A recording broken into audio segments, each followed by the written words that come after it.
ছুটির দিনে জলখাবারে বানিয়ে ফেলতেই পারেন এই রেসিপি।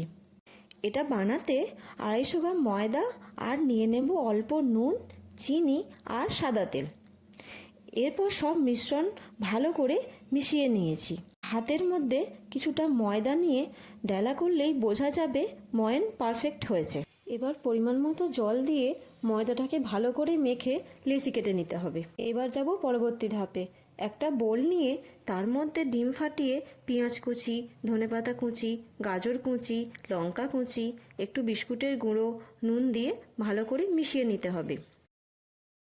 এরপর পরোটাগুলো বেলার জায়গায় একটু তেল লাগিয়ে নিলাম, আর যেটা দিয়ে বেলবো সেটাতেও একটু তেল লাগিয়ে নিলাম।